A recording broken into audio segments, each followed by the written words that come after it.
ಈಗ ಮುನಿಸ್ವಾಮಿ ಬಂದಿದ್ದಾರಾ ಇಲ್ಲೋ ಗೊತ್ತಿಲ್ಲ, ಕೋಲಾರದ ಮುನಿಸ್ವಾಮಿ ಅವರು. ಅವರು ಪಂಚಮಕ್ಕೆ ಇದನ್ನು ಮಾಡಿದಾಗ ಅವರು ಒಂದು ಹಣ ಇಲ್ಲ ಅಂತಂದಾಗ ರಾಗಿ ಇದನ್ನು ಬೆಳೆಯನ್ನು ಕೊಯ್ಲು ಮಾಡೋದಕ್ಕೆ ಇಡೀ ವಿದ್ಯಾರ್ಥಿಗಳನ್ನ ತಂಡವನ್ನು ಕಟ್ಕೊಂಡು ಹೋಗ್ಬಿಟ್ಟು ಕೂಲಿ ಮಾಡಿ ಅದ್ರಲ್ಲಿ ಕೂಲಿ ದುಡ್ಡನ್ನ ಕಳಿಸಿದ್ರು ನಮಗೆ. ಇದು ನಾನು ಅಂದ್ಕೊಂಡಂತೆ ಇದು ಆಗಿದ್ದರೆ ಇದು 10-12 ವರ್ಷಗಳ ಹಿಂದೆಯೇ ಈ ಸಂಪುಟ ಬರಬೇಕಾಗಿತ್ತು. ಅದು ಸಾಧ್ಯ ಆಗಲಿಲ್ಲ. ಆದರೆ ಎಲ್ಲ ಆಗಿನ ಕಾಲದಲ್ಲಿ ಈ ಶೋಷಣೆ ದೌರ್ಜನ್ಯ ಎಲ್ಲ ನರಳ್ತಾ ಈ ದಿಕ್ಕೇ ತೋಚದೆ ಪ್ರಜ್ಞಾಹೀನರಾಗಿದ್ದ ಅಸ್ಪೃಶ್ಯರು ಮತ್ತು ತಳ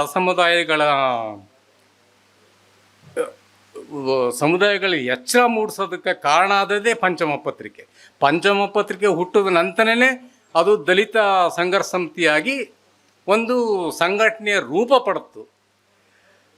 ಅದರಲ್ಲಿ ಎಷ್ಟು ಕಷ್ಟಪಟ್ಟಿದ್ದೀವಿ ಅಂತಂದರೆ ನಮಗೆ ಯಾರ ಹತ್ರನೂ ₹1 ಇರ್ತಿರಲಿಲ್ಲ ಅಂಥ. ಅಂದರೆ ನಾವೆಲ್ಲರೂ ನಾವು 5 ಜನರು ವಿದ್ಯಾರ್ಥಿಗಳೇ. ನಮ್ಮಲ್ಲಿ ಉತ್ಸಾಹ ಇತ್ತು. ಬರವಣಿಗೆ ಅಂದರೆ ಆಯಿ ಬರ್ತಿತ್ತು ಅಷ್ಟೇ, ಬೇರೆ ಇನ್ನೇನು ಇರಲಿಲ್ಲ. ಅಷ್ಟು ಆ ಸ್ಥಿತಿನಲ್ಲಿ ನಾವು ಬರವಣಿಗೆ ಬರ್ತಿತ್ತು. ನಮಗೆ ಬೆನ್ನೆಲುಬಾಗಿ ನಿಂತ್ಕೊಂಡವರು ದೇವನೂರು ಮಹಾದೇವ, ನೀವು ತನ್ನಿ ನೀವು ಅಂತಂದ್ಬಿಟ್ಟು ಅದರ ಆರಂಭದ ಹಣಕಾಸಿನ ಜವಾಬ್ದಾರಿಯನ್ನು ಅವರು ಹೊತ್ಕೊಂಡ್ರು. ನಾವು ಎಲ್ಲ ಮೊಳೆ ಜೋಡಿಸೋದ್ರಿಂದ ಹಿಡಿದು ಬರೆಯೋದ್ರಿಂದ, ಮೊಳೆ ಜೋಡಿಸೋದ್ರಿಂದ, ಪ್ರಿಂಟ್ ಮಾಡೋದ್ರಿಂದ ಮತ್ತು ಅದನ್ನು ಏನು ಮಡಚಿ ಪಿನ್ ಮಾಡಿ ತಗೊಂಡೋಗಿ ಪೋಸ್ಟ್ ಮಾಡೋದ್ರ ತನಕ ಎಲ್ಲೂ ನಾವೇ ಮಾಡ್ತಿದ್ದು. ಮತ್ತು ಬೀದಿಗಳಲ್ಲಿ ನಾವೇ ಒಂದು ಹಾಕೊಂಡು ಈ ಸಯಾಜಿರಾವ್ ರೋಡು ಮೈಸೂರು ಎಲ್ಲ ಮಾರಾಟ ಮಾಡ್ತಾಯಿದ್ದು. ಆಗ ಆ ಪಂಚಮ ಪತ್ರಿಕೆಗೆ ಪೋಸ್ಟ್ ಮಾಡೋಕ್ಕೆ 2 ಪೈಸಾ ಇದಿತ್ತು, ಏನು ಅಂಚೆ ಇದ್ರು.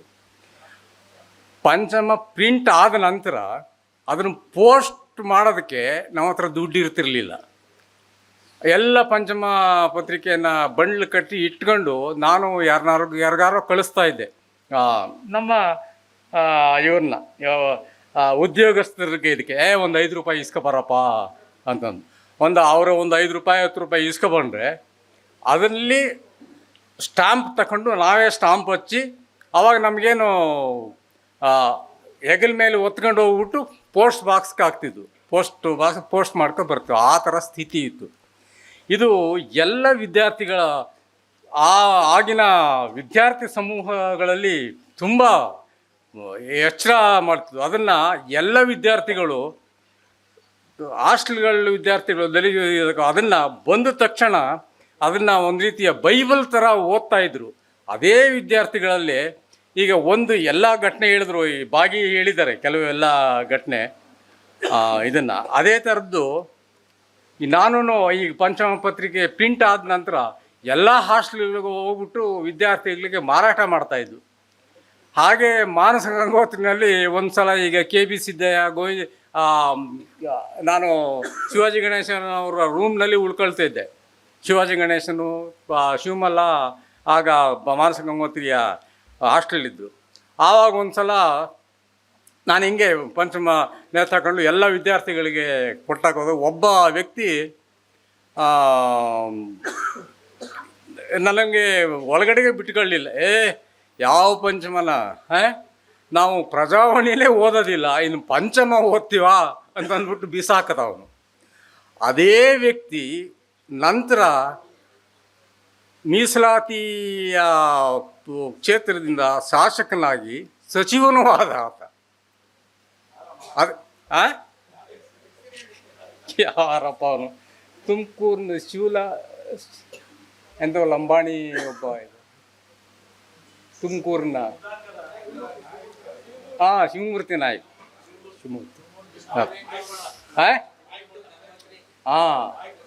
ಹಾಗೆ ಆಮೇಲೆ ನಾನು ವಾಪಸ್ ಬಂದೆ.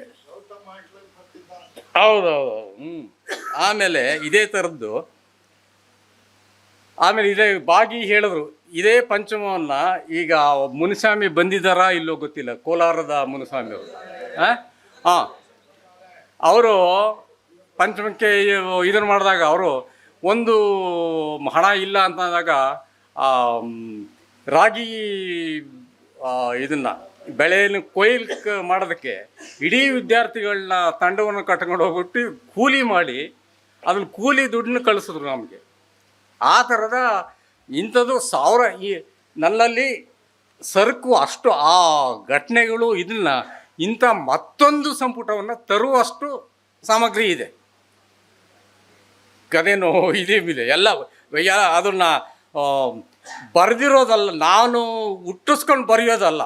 ಅದು ಆ 50 ವರ್ಷಗಳ ಹಿಂದೆ ನನಗೆ ಬರೆದಿರುವ ಆಗಿನ ದಾಖಲೆಗಳು ಹಾಗೆ ಸ್ಕ್ಯಾನ್ ಮಾಡಿ ತರ್ಬೋದು ಅಂಥ ದಾಖಲೆಗಳಿವೆ. ಅಂಥ ಸ್ಥಿತಿನಲ್ಲಿ ಇಂಥ ಇದು ತಂದು ಇದನ್ನು ತರುವ ಉದ್ದೇಶ ನನಗಿದ್ದದೇ ಈ ವಿಘಟನೆ ಆಗಿರುವಂಥ ಎಲ್ಲ ಸಂಘಟನೆಗಳು ಇದನ್ನಾರು ಈಗಿನ ಇವ್ರಿಗೆ ಇದು ಏನು ಎತ್ತ ಅಂತ ಅನ್ನೋದು ಒಬ್ರಿಗೂ ಗೊತ್ತಿಲ್ಲ. ಈ ಪಂಚಮ ಮಾಡೋದು ಹೇಗೆ, ದಲಿತ ಮೂಮೆಂಟ್ ಹುಟ್ಟೋದು ಹೇಗೆ, ಅದು ಏನೇನು ಮಾಡ್ತು ಈ ರಾಜ್ಯದಲ್ಲಿ ಅಂತ ಅನ್ನೋದು, ಇದು ಮಾರ್ಗಸೂಚಿ ಆಗಲಿ ಅಂತ ಅನ್ನೋದೇ ಶ್ರಮಪಟ್ಟು ತಂದಿದ್ದೀವಿ. ಅದನ್ನು ನಾವು ತಂದಿದ್ದೀವಿ. ಈಗಲೂ ಅಂಬೇಡ್ಕರ್ ಸಂಪುಟಗಳನ್ನು ಹೇಗೆ ಇವರು ತಮ್ಮ ಮಾರ್ಗದರ್ಶಿ ಅಂತ ಅಂದ್ಕೊಂಡಿದ್ದಾರಲ್ಲ ಎಲ್ಲ ಬಣಗಳು, ಪಂಚಮನು ತನ್ನ ಮಾರ್ಗದರ್ಶಿ ಅಂತ ತಿಳ್ಕೊಂಡು ಮತ್ತೆ ಸಂಘಟನೆ ಆಗಲಿ ಅಂತನೂ ಆಸೆ ನಂದಷ್ಟೇ. Thank you. ಅದು ಕುವೆಂಪು. ಈಗ ಇನ್ನೊಬ್ಬರು ಇದು ಇಲ್ಲಿ ಈಗ ಒಬ್ಬ ಶಿವಮೂರ್ತಿ ನಾಯಕ ಪಂಚಮನು ಓದಲ್ಲ ಅಂತ ಹೇಳಿದ್ನಲ್ಲ, ಅದೇ ಟೈಮ್ನಲ್ಲಿ ಕುವೆಂಪು ಪಂಚಮನ ಅವರು ಸಾಯುವ ತನಕ, ಪಂಚಮ ಬರುವ ತನಕ ಪಂಚಮನ ಪತ್ರಿಕೆಯನ್ನು ಅವ್ರ ಮನೆಗೆ ತಲುಪದೇ ಇದ್ದರೆ ಇಡೀ ತಳಮಳೆಗೊಳ್ತಾ ಇದ್ರು ಅವರು. ಅವ್ರಿಗೆ ಒಂದು ರೀತಿಯ ಹುಚ್ಚಿಡುತ್ತಾರೆ ಮನಸ್ಥಿತಿ. ಆಗ ಯಾರನ್ನು ಕೇಳೋದು? ನಾವಂಗಂತೂ ಗೊತ್ತಿದ್ರು ನಮಗಂತೂ ಸಂಪರ್ಕ ಇರಲಿಲ್ಲ. ಮಹಾದೇವ್ರಿಗೂ ಆಗಾಗ ಸಂಪರ್ಕ ಇತ್ತು. ಅವರು ತಕ್ಷಣಕ್ಕೆ ಪಂಚಮ 15 ದಿವಸಕ್ಕೊಂದ್ಸಲ ಬರ್ತಾಯಿತ್ತು. ಅದು ಟೆಕ್ನಿಕಲಿ ನಾವು ಇದು ಮಾಡಿದ್ದು. ಆದರೆ ದುಡ್ಡು ಇದ್ದಾಗ ತರ್ತಿದ್ವು ನಾವು, ದುಡ್ಡು ಇಲ್ಲದಾಗ ಸುಮ್ಮನೆ ಕೂರ್ತಿರ್ತಿದ್ವು. ಆಗ ಅದು 15 ದಿವಸಕ್ಕೊಂದ್ಸಲ ಬರದೇ ಇದ್ದರೆ ತಳಮಳಗೊಂಡು ಇಡೀ ಅವ್ರಿಗೆ ತೇಜಸ್ವಿಗೆ ಪದೇ ಫೋನ್ ಮಾಡಿ, ಯಾಕೆ ಆ ಹುಡುಗರು ಅಂತ ನಾವೆಲ್ಲ ಹುಡುಗರೇ ತಾನೆ, ಅವ್ರೆ ದಲಿತ ಹುಡುಗರು ಒಂದು ಪತ್ರಿಕೆ ತರ್ತಾಯಿದ್ರು. ಅದು ನಾವು 2 ಪೇಜ್ ಇತ್ತು, 4 ಪೇಜಿನ ಪತ್ರಿಕೆಗೆ ಅವರು ಬಾಗಿಲಿಂದ ಕಾಯ್ತಾ ನಿಂತಿರ್ತಿದ್ರು ಬರೋ ಇದನ್ನು. ಯಾಕೆ ಬರ್ತಾ ಇಲ್ಲ, ಬಂದ ಇದು ಕೇಳು ಅಂತ. ತೇಜಸ್ವಿ ಮನಸ್ಥಿತಿ ಇಲ್ಲಿರೋರಿಗೆ ಭಾಳ ಜನಕ್ಕೆ ಗೊತ್ತು. ಅವರು ಆಮೇಲೆ ಮಹಾದೇವನಿಗೆ ಫೋನ್ ಮಾಡೋದು, ಏನೇ ನೀವೇನು ಪತ್ರಿಕೆ ತರ್ತಾ ಇದ್ದಾರೆ, ನಮ್ಮ ಅಪ್ಪ ನನಗೆ ಬೆಳಿಗ್ಗೆ ಇಲ್ಲ ರಾತ್ರಿ ತನಕ ತಲೆ ತಿಂತಾ ಇದ್ದಾರೆ, ಕಳಿಸ್ಕೊಡು ಅಂತ. ಆಗ ಮಹಾದೇವ ನನಗೆ ಹೇಳ್ತಿದ್ರು, ಗೋವಿಂದ ಇವ್ರಿಗೆ ಯಾರಿಗೂ ಹೇಳ್ತಿದ್ರು, ಇದೆಲ್ಲ GH ನಾಯಕು ಪ್ರಭುಶಂಕರ್ ಕೈಲಿ ಕೊಟ್ಟು ಕಳಿಸ್ತಿದ್ವು ಇದನ್ನು ಪಂಚಮನ. ಆಗ ಸಮಾಧಾನ ಆಗ್ತಿತ್ತು. ಅಂಥ ಒಂದು ಪತ್ರಿಕೆಯನ್ನು ದಲಿತರೇ ಓದ್ತಾ ಇಲ್ಲ ಅಂತಂದರೆ ಏನು ನನಗೆ ಅರ್ಥ ಆಗ್ತಾ ಇಲ್ಲ. ಓಕೆ, ಇಷ್ಟು ಹೇಳಿ ನನ್ನ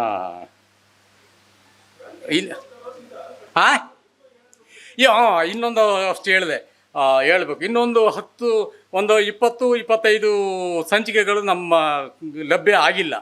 ಅದು ಎಲ್ಲವನ್ನೂ ಯಾರ ಹತ್ರ ಇದ್ದರೆ ಕೊಟ್ಟರೆ ಇದು ಪರಿಷ್ಕರಣ ಮಾಡಿಕೊಂಡು ಇನ್ನೊಂದು ಮುದ್ರಣನ ತರ್ತೀವಿ. ಇದು ತರುವ ಉದ್ದೇಶ ಇದೆ.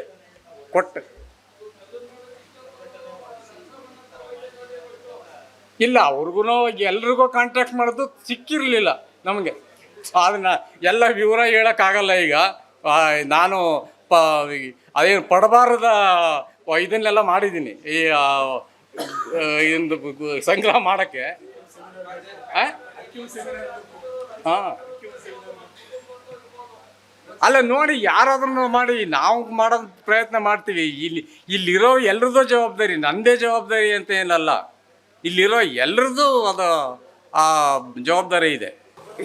ಏನು ಹೇಳ್ತಾ ಇದ್ದಾರೆ, ನಾನು ಏನು ಕವನನೋ ಏನೋ ಅಂತ ಗೊತ್ತಿಲ್ಲ. ಒಟ್ಟಿನಲ್ಲಿ ಆಗ ಒಂದು 50 ವರ್ಷಗಳ ಹಿಂದೆ ಬರೆದಿದ್ದು ಅದೇ ಇದು ಈ ಇದನ್ನು ಭದ್ರಾವತಿಯ ಸಮಾವೇಶ ನಡೆಯುತ್ತಲ್ಲ, ಆದರೂ ಅದಕ್ಕೆ ಒಂದು ಅಂಬೇಡ್ಕರ್ ವಿಶೇಷ ಸಂಚಿಕೆಯನ್ನು ತಂದು ನಾವು ಅದೇ ಇದು ನಾವು ಈಗ ತಾನೇ ಕಣ್ಣು ಬಿಟ್ಟಿರುವ ನಾವು ಅಂತ ಸಂಪಾದಕೀಯ ಬರೆದು ಅದು ಆ ಭದ್ರಾವತಿಯ ಸಮಾವೇಶಕ್ಕಾಗಿಯೇ ಒಂದು ವಿಶೇಷ ಸಂಚಿಕೆ ಬರೆದಿದ್ದು. ಆ ಸಂಚಿಕೆಯಲ್ಲಿ ಈ ಕವನವನ್ನು ಪ್ರಕಟ ಆಗಿದೆ, ನೋಡಿ. ಹಾಂ ಹಾಂ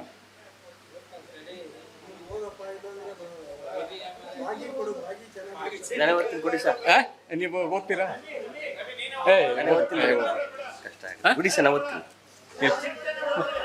ಎಲ್ಲ ಇಲ್ಲಿ ಓದ್ತೀರಾ?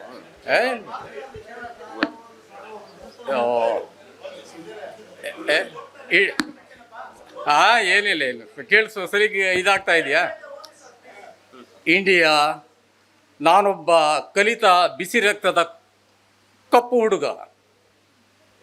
ಇಂದಿನ ಅಸಮಾನತೆ, ದಬ್ಬಾಳಿಕೆ, ಶೋಷಣೆ, ಜಾತಿ ವ್ಯವಸ್ಥೆಗೆ, ಊಳಿಗಮಾನ್ಯ ಪದ್ಧತಿಯ ಕ್ರೂರ ಹಿಂಸೆಗೆ ಎದುರಾಗಿ ಬುಲೆಟ್ ತುಂಬಿ ರೆಡಿಯಾದ ಬಂದೂಕ ನಾನು. ಇಂಡಿಯಾ, 5,000 ವರ್ಷಗಳ ಇತಿಹಾಸ ತಿಳಿದಿದ್ದೇನೆ. ಗೀತೆ, ವೇದ, ಪುರಾಣ, ಧರ್ಮ ಇಂಥ ವಗೈರೆ ವಿಷಬೀಜಗಳ ಪಠಿಸಿ ಸುಟ್ಟಿದ್ದೇನೆ. ಯಾಕೆ ಗೊತ್ತಾ?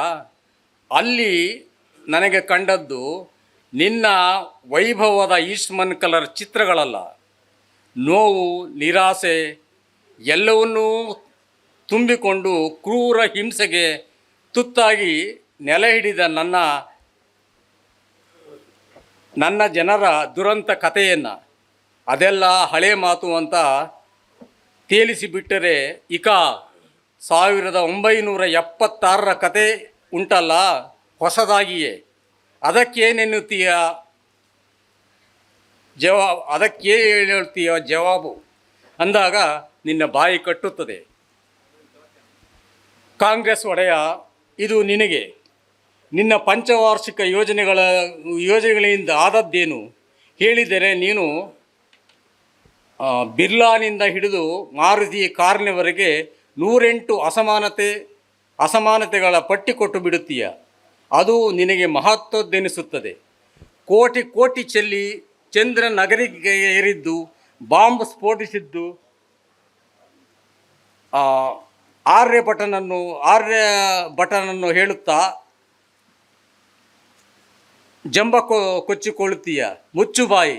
ನಿನ್ನ ಯೋಜನೆಗಳಿಂದ ದಲಿತರು, ಭೂಹೀನರು, ಬಡ ರೈತರಿಗೆ ಅನ್ನ ಸಿಕ್ಕಿತ. ಸಮಾಜವಾದ, ಗರೀಬಿ ಹಠಾವೋ, ಹಸಿರು ಕ್ರಾಂತಿ, ಜನತಾ ಆಡಳಿತ ಇಂಥ ಗಿಲೀಟು ಘೋಷಣೆಗಳ ಎತ್ತಿ ಹೇಳಿದೆಯಲ್ಲ. ಅನ್ನ ಸಿಕ್ಕಿತ ನನಗೆ, ನನ್ನ ಒಡ ಹುಟ್ಟಿದ ದಲಿತರಿಗೆ ಗೊತ್ತು ನನಗಿದೆಲ್ಲವು. ಇಲ್ಲಿಯ ತನಕ ನೀನು ಹಾಕಿದ ಮುಖವಾಡಗಳ ಹಿಂದಿನ ಮುಖ ನನಗೆ ಗೋಚರಿಸುತ್ತದೆ. ಅದಕ್ಕೇನು ಭೂತಕನ್ನಡಿ ಹಿಡಿದು ಹುಡುಕಬೇಕಿಲ್ಲ. ಇಂಡಿಯಾ ನೋಡು, ಮನೆ ಇಲ್ಲ,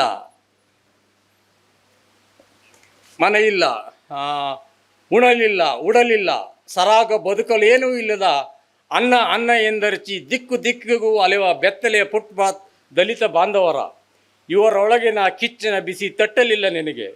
ನೋಡು ಕಿಚ್ಚು ತುಂಬಿಕೊಂಡ ಹೊಲೆಮಾದಿಗರ ಆಲಾಪ ಕೇರಿಗಳ ಶತಮಾನಗಳಿಂದಲೂ ಕತ್ತಲ ವ್ಯೂಹದೊಳಗೊದ್ದಾಡಿ ಉಸಿರಿ ಬಿಟ್ಟು ಎಳೆದು ಮಾಡುವ ಸತ್ತವರ ನೋಡು.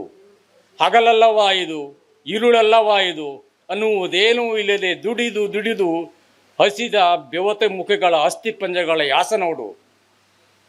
ಮಾಡಿದಪ್ಪನ ಸಾಲಕ್ಕೆ ಮಾತ ಕಲಿಯುವ ಮುಂಚೆ ದಣಿಗಳ ಮನೆಯ ತೊತ್ತಾಗುವ ಕ್ಯೂ ನಿಂತ ಆಳುಗಳ ಇವರ ರಕ್ತವೇ ಬೆವರಾಗಿ ಬೆನ್ನೆಲೆ ಬಾಗುವುದು ಸಾಹುಕಾರರ ಮನೆಗೆ ಮತ್ತು ಅವರು ನೆಟ್ಟಗೆ ನಿಂತ ಇನ್ನೆಷ್ಟೋ ಇತ್ಯಾದಿಗಳಿಗೆ.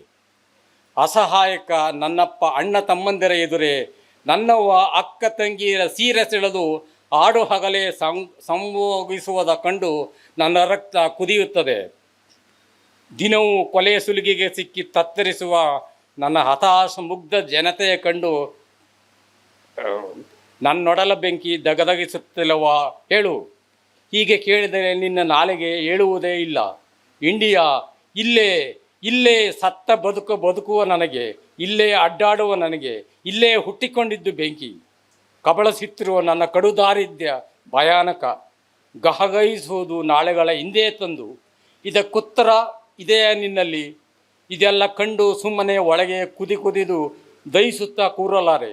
ನನ್ನ ಜನರ ಕಿಚ್ಚ ತುಂಬಿಕೊಂಡವ ನಾನು. ನನ್ನವರು ಬದುಕಬೇಕು, ನಿಜ ಬದುಕಬೇಕು. ಆದ್ದರಿಂದಲೇ ಸುಮ್ಮನೆ ಕೂರುವುದು ನನ್ನಿಂದ ಖಂಡಿತ ಸಾಧ್ಯವಿಲ್ಲ. ಇಂಡಿಯಾ ಹೇಳಿದೆನಲ್ಲ, ನಾನೊಬ್ಬ ಕಲಿತ ಬಿಸಿ ರಕ್ತದ ಕಪ್ಪು ಹುಡುಗ. ಇಂಥ ಅಸಮಾನತೆಗಳ ಎದುರು ಎದೆ ಎತ್ತಿ ಸಿಡಿಯುತ್ತಾ ನಿಂತಿರುವ ಬಾಂಬ್ ತುಂಬಿದ ಬಂದೂಕ ನಾನು. ನಮಸ್ಕಾರ.